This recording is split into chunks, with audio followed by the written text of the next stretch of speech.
Historia del Siddha que ocupaba la cabaña de Vasista.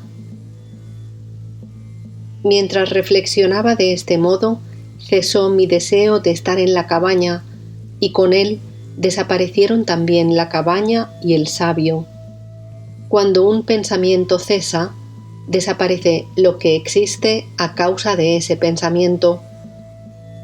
Cuando cesó mi deseo de volver a la cabaña, todo aquello desapareció igualmente. Cuando cesan los pensamientos, cesa también lo que esos pensamientos han traído a la existencia. Cuando cesó mi deseo de la cabaña, ésta desapareció de inmediato como un artificio espacial. Entonces descendí al plano de la tierra para ponerme en contacto con el sabio que seguía en la misma postura en la vieja cabaña.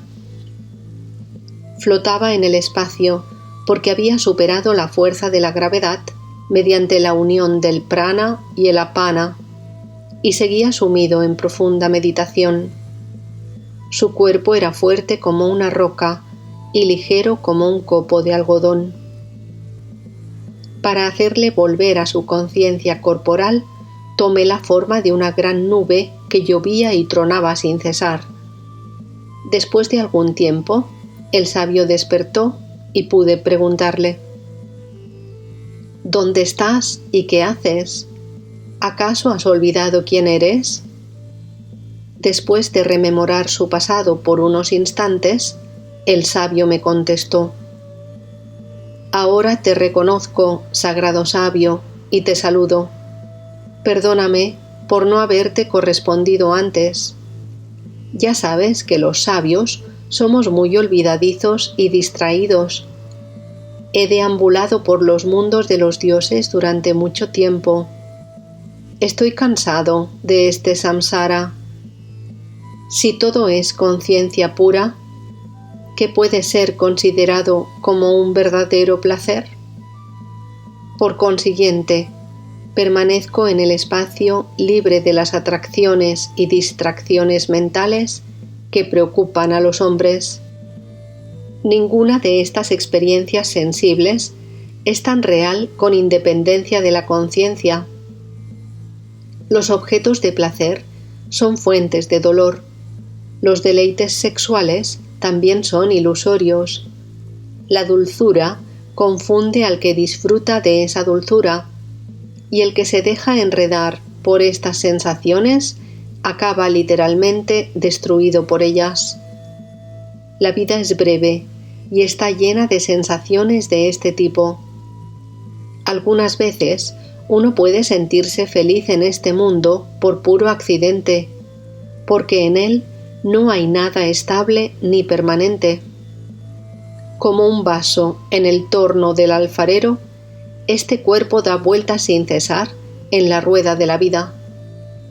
Los objetos sensibles son temibles ladrones que nos acosan por todas partes. Es preciso mantenerse siempre alerta frente a ellos. La gente no se da cuenta del paso del tiempo, ocupada de pensamientos como «esto es mío» o «esto es tuyo», «hoy ha ocurrido esto» o «mañana debe ocurrir aquello». Hemos comido mucho, hemos bebido mucho, hemos recorrido todo el mundo, hemos experimentado alegrías y tristezas. ¿Qué nos queda por hacer? ¿Cómo podemos conseguir la paz suprema?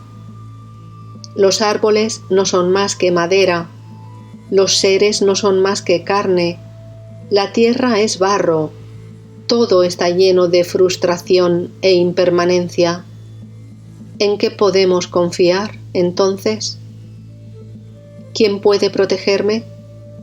No puedo pensar en riquezas, ni en amigos, ni en parientes, ni en ningún tipo de conquista, porque todas ellas son víctimas del tiempo. ¿En quién puedo confiar si sé que todo está condenado a perecer más pronto o más tarde? Hasta los ritos religiosos, repletos de mandatos y prohibiciones, conducen al hombre al interminable samsara, del mismo modo que una corriente de agua siempre baja de los lugares elevados a los planos inferiores. Esos ritos solo sirven para envilecer y confundir a las personas. Lo irreal parece real por su percepción prolongada y persistente, pero no por eso deja de ser irreal. Pero la gente sigue confundida y corre detrás de los objetos sensibles como un río corre tumultuoso al océano de su autodestrucción. La mente ignorante va directa hacia el placer sensible como una flecha lanzada por un arco, no reflexiona sobre la bondad o el perjuicio de lo que busca inexorablemente. El placer es el dolor más temible. La prosperidad se torna en adversidad. El disfrute sensual es la peor de las enfermedades y la búsqueda del placer es una calamidad. La adversidad, en cambio, es una bendición. La dicha va necesariamente acompañada por el dolor. La vida termina en la muerte inevitable. ¡Qué poder tan grande el de Maya! El placer sensorial es una serpiente venenosa que mata al primer contacto de forma instantánea. Puesto que la riqueza y todo lo demás son la causa de esta ilusión, son más peligrosas que el más mortífero veneno. Es cierto que el placer es deseable y la opulencia muy agradable, pero la vida es tan fugaz que carece de sentido. El placer y la riqueza son superficialmente agradables, pero a la postre se convierten en dolor y desdicha. Con el paso del tiempo, los cabellos se encanecen y todas las facultades vitales disminuyen, excepto los deseos, que continúan creciendo sin cesar. La vida discurre siempre cuesta abajo, como la corriente de un río, y el pasado no puede recuperarse jamás. Después de mucho tiempo, he conseguido alcanzar el estado sin ego, y no me interesan los placeres más atractivos y poderosos. He buscado, como tú, gran sabio, la soledad, y he encontrado esta cabaña aislada en el espacio. No imaginé que era tu retiro y que podías volver a ella algún día. Solo podemos percibir estas cosas con el ojo de nuestra inteligencia interna cuando reparamos en ellas y contemplamos el pasado y el futuro. Yo no me di cuenta de esta circunstancia y te pido disculpas por ello. Ya sabes que esto puede pasarle a los propios dioses. Inmediatamente interrumpí al sabio para decirle: después de oír tu historia, te agradezco que hayas ocupado mi humilde morada del espacio exterior. Dejémosla por ahora y vayamos ambos a vivir al mundo como perfectos siddhas. Lo mejor para todos es vivir en el propio entorno, si éste ya no nos provoca distracción mental alguna. Ambos partimos hacia el espacio, después de despedirnos convenientemente. Él se fue donde creyó más oportuno, y yo tomé mi propio camino. Rama preguntó en ese momento: Señor, si tu cuerpo se había desintegrado en la tierra, ¿con qué tipo de cuerpo volviste a deambular por el mundo de los siddhas? Vasista replicó con su proverbial cortesía: Cuando fui a la ciudad de Indra, el rey de los dioses, tomé un cuerpo espacial para que nadie pudiera reconocerme, ni pudieran siquiera tocarme. Era algo parecido a un pensamiento, desprovisto de materia, pero dotado de la forma propia de los puros deseos, sankalpa. Es algo parecido a la experiencia del sueño, en la que los cuerpos soñados gozan de una substancia inmaterial, pero perceptible. El que considera esto imposible no comprende la naturaleza del sueño, y quien ignora una experiencia tan evidente debe ser, a su vez, ignorado por nosotros. Yo podía ver a los demás, sobre todo si estaban dotados de cuerpo material, aunque ellos no podían verme a mí. Rama volvió a preguntar en ese punto. Pero entonces, ¿cómo fue posible que ese sabio te viera y conversara contigo? Vasista respondió: Querido Rama, la gente como nosotros tenemos el poder de materializar y percibir nuestros deseos. No nos ocurre nada que no hayamos deseado que ocurra. En cambio, la gente que está sumergida en las actividades del mundo olvida totalmente el hecho de que ellos también poseen un cuerpo sutil, Atibhajika. Cuando yo decidí que aquel sabio pudiera verme, me vio de inmediato. La gente que posee de un modo muy arraigado la percepción de la división sujeto-objetiva, carece del poder de percibir sus propios deseos.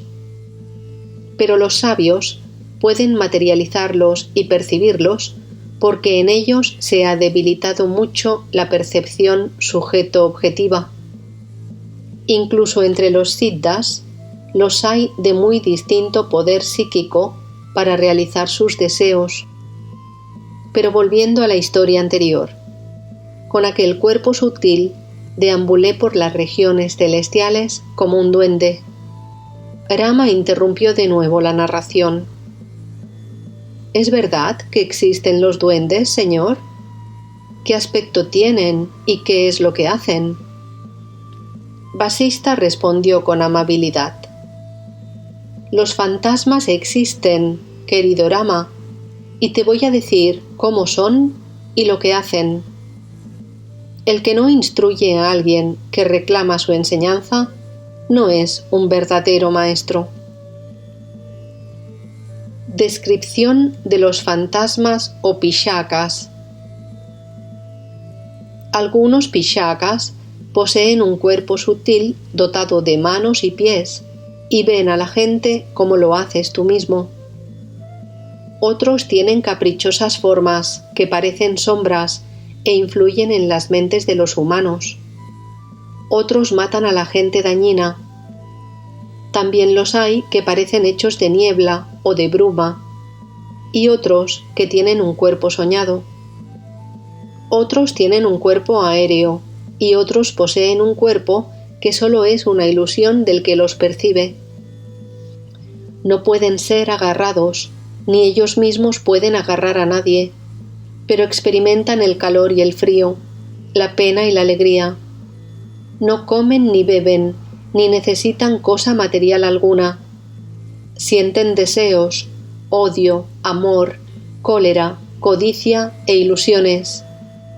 Pueden ser controlados por medio de mantras, drogas y penitencias, por la caridad, el valor y las acciones correctas. Si uno permanece en samadhi, puede verlos y controlarlos, y también puede conseguirlo con el uso de mandalas o símbolos mágicos, o mantras adecuados, o por el culto a determinados seres divinos en un momento oportuno. Algunos de estos fantasmas son de naturaleza divina y parecen dioses. Otros son como los seres humanos y otros como serpientes. Los hay como perros y chacales que viven en pueblos o en bosques apartados o en pozos y cavernas recónditas o en otros lugares impuros. Ahora te explicaré su origen.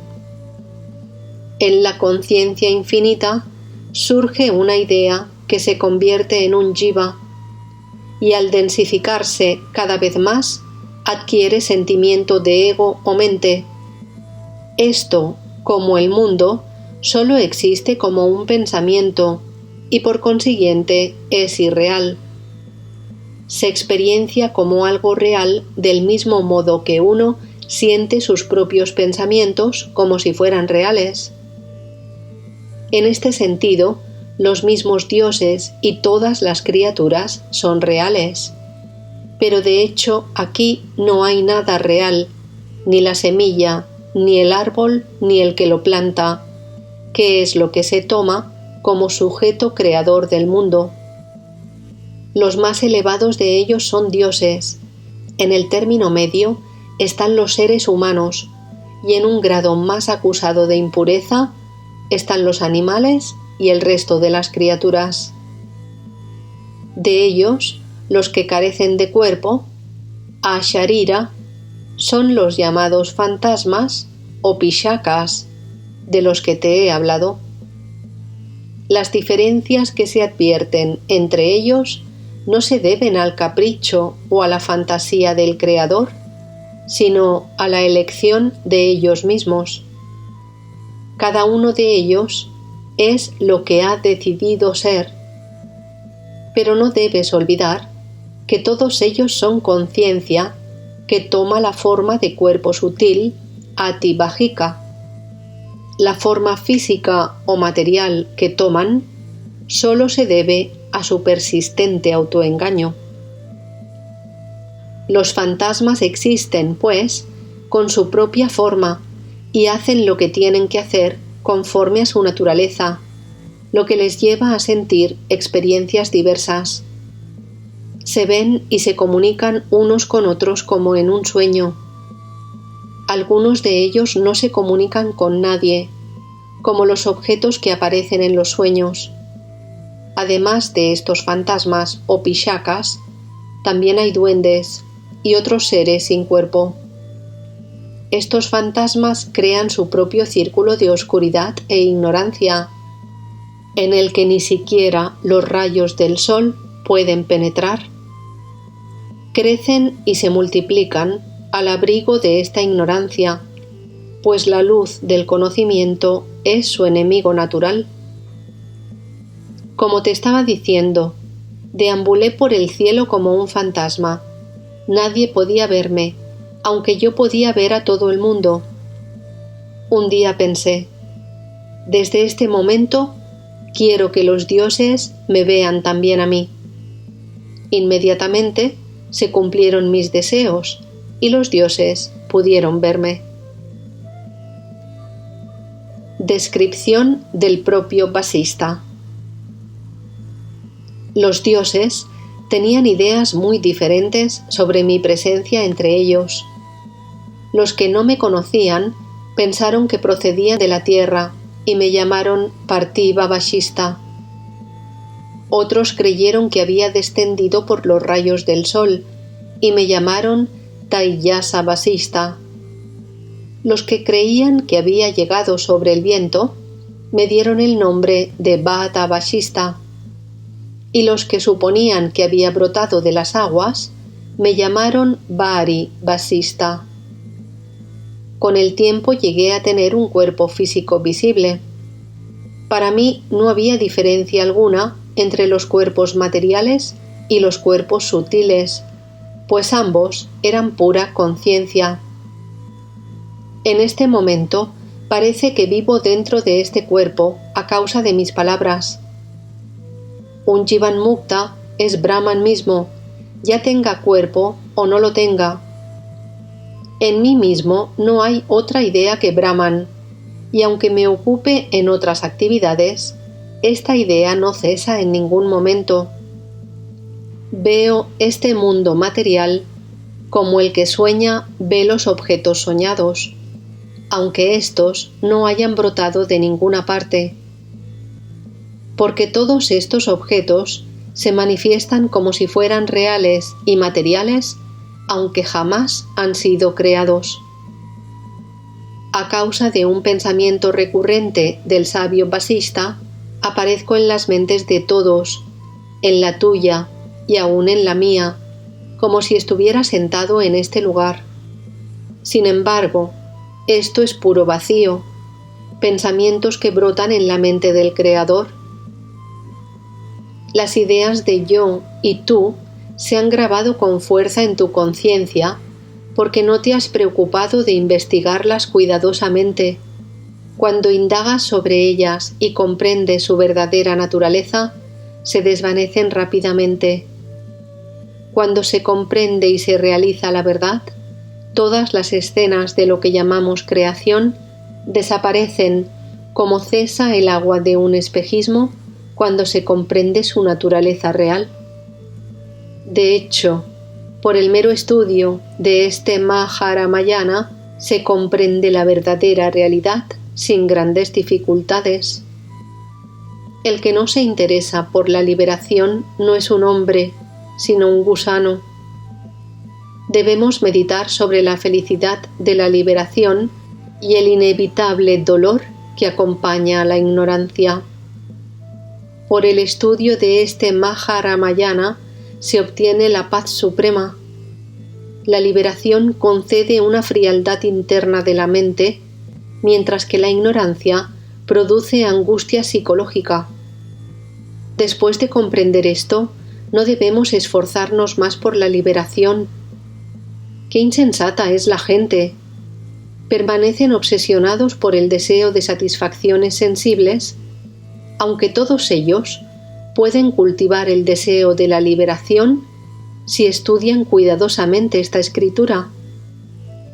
Con estas palabras, el día 17º llegaba a su ocaso, y la asamblea se dispersó para descansar y atender a sus obligaciones religiosas, como era habitual. Al día siguiente, Vasista continuó su enseñanza.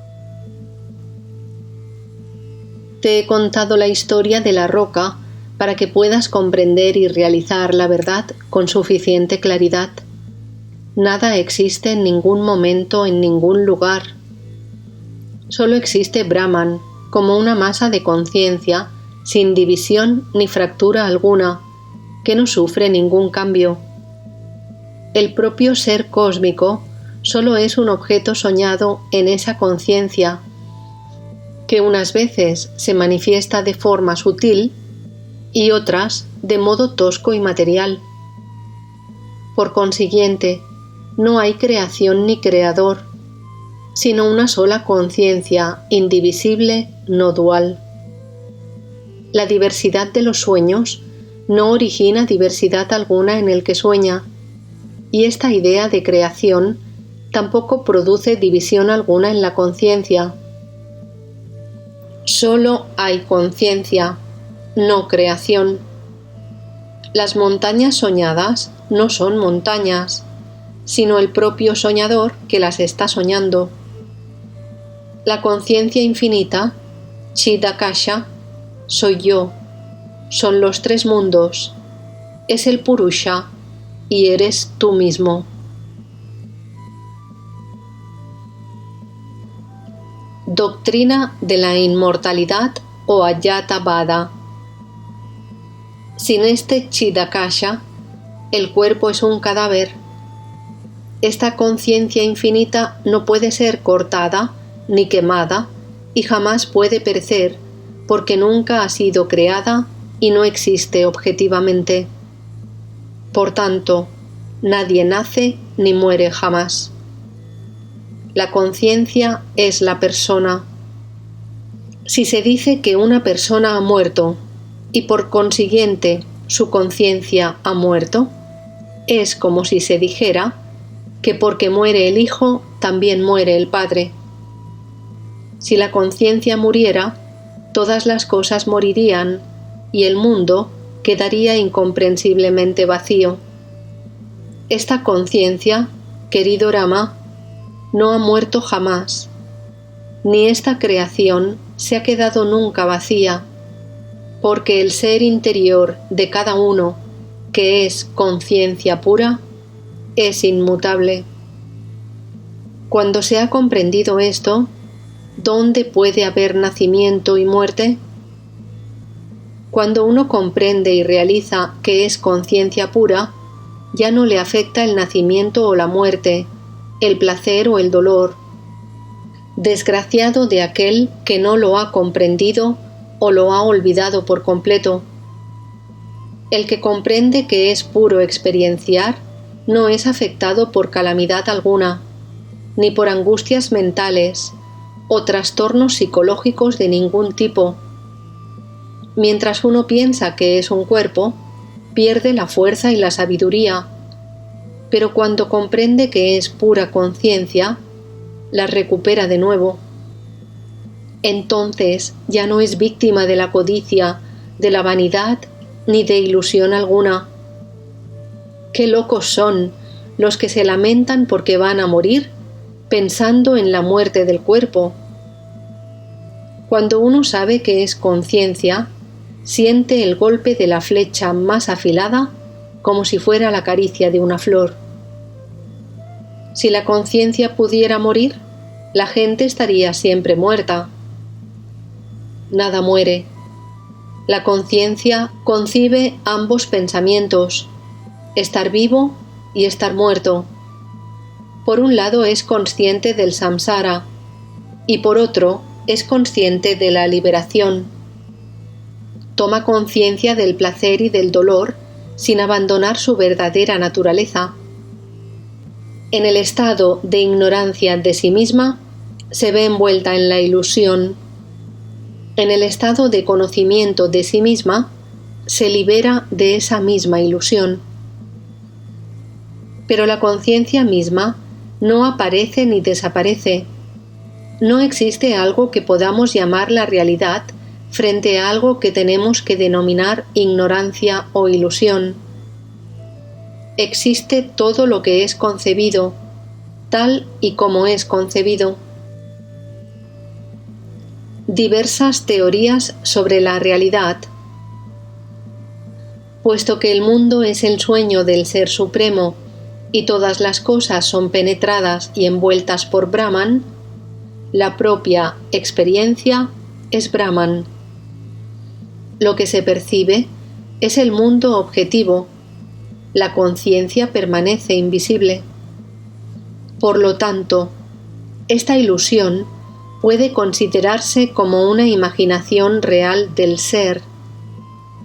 Desde otro punto de vista, este mundo objetivo es una ilusión, mientras la realidad de la conciencia permanece incomprensible, porque la noción de aquel mundo surge de un vacío, shunya, que sin embargo es real.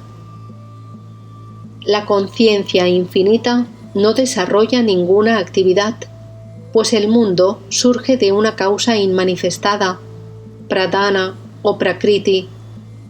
También hay quien sostiene que Brahman es el mundo en estado de ignorancia de sí mismo, del mismo modo que una cuerda es tomada en la oscuridad por una serpiente. Y esta opinión también es real, porque se basa en la percepción. La teoría de que el mundo es un conjunto de átomos también es aceptable, pues por medio de la investigación se puede llegar a esta conclusión.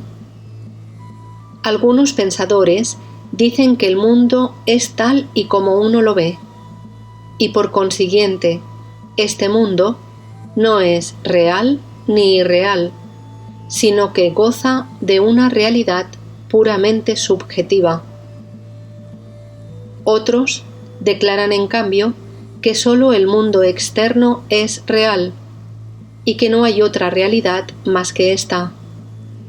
También están expresando la verdad en tanto en cuanto no consiguen ver nada más allá de lo que se percibe con los sentidos. También están en lo cierto los que sostienen que todo cambia en el tiempo porque atribuyen un poder omnipotente a los mecanismos de este cambio constante. La creencia de que el jiva habita en el cuerpo como un gorrión en una jaula y a la muerte del cuerpo vuela a otro cuerpo o jaula, y otras creencias semejantes que sostienen en otros países, también son aceptables porque son creídas por todo el mundo en esas latitudes. Los hombres sabios contemplan estas teorías con una visión ecuánime y saben que Brahman es el ser de todas las cosas, con independencia de cualquier teoría que tengamos sobre la vida y la muerte. También hay quienes aseguran que la naturaleza se manifiesta a sí misma de forma espontánea y natural, sin una inteligencia creadora que la dirija, puesto que habitualmente vemos que en la naturaleza se producen muchos fenómenos indeseables y faltos de inteligencia, como las catástrofes naturales y otras cosas semejantes. Este punto de vista también parece razonable. Por otro lado, están los que sostienen que la existencia de un Hacedor universal es correcta, porque han concebido en su mente ese poder universal. Y los que dicen que existe este mundo y existen otros mundos, también tienen fundamento, y para ellos las peregrinaciones y todos los actos rituales son absolutamente precisos. La idea de que todo es vacío, o shunya, como sostienen los budistas, también es correcta porque es el resultado de una investigación profunda y exhaustiva de lo real. En resumen, la conciencia infinita es como el cristal más transparente y puro, refleja todas las ideas que la mente concibe y defiende razonablemente. Los que conocen la verdad comprenden que la conciencia infinita no es un vacío ni lo contrario, shunya, ashunya. Es omnipotente, pero no es lo que se ve y se percibe como fenómeno. Por consiguiente, sea cual fuera la convicción a la que uno se adhiera, puede alcanzar la misma meta, siempre que no se limite a jugar con esas ideas como un niño se entretiene con sus juguetes. Debemos investigar la verdad por cualquier camino, siguiendo los consejos de los conocedores de la verdad, y de esta forma llegaremos a estar convencidos de nuestra propia comprensión sin sentirnos distraídos o confundidos por la opinión contraria. Hay gente sabia en todos los países y continentes, que no solo son sabios desde un punto de vista teórico, sino también con su conducta y comportamiento. Esa es la gente cuya compañía debemos frecuentar. Hay muchos entendidos que hablan y no paran de las Escrituras, pero solo debemos escuchar a los que desean el bienestar general y cuya conducta es impecable. Toda la gente busca siempre su propio bienestar de una manera compulsiva e inevitable, por la misma razón que el agua siempre corre cuesta abajo. Debemos comprender esto y buscar la compañía de los verdaderos sabios, que no son los que buscan solamente su bienestar, sino la alegría y la dicha de todo el mundo. En ese momento, Rama interrumpió para preguntar: «Este mundo crece como una enredadera sobre el tronco del Ser Supremo. ¿Quiénes son los que conocen la verdad después de investigar cuidadosamente el pasado y el futuro?» Vasista respondió de inmediato: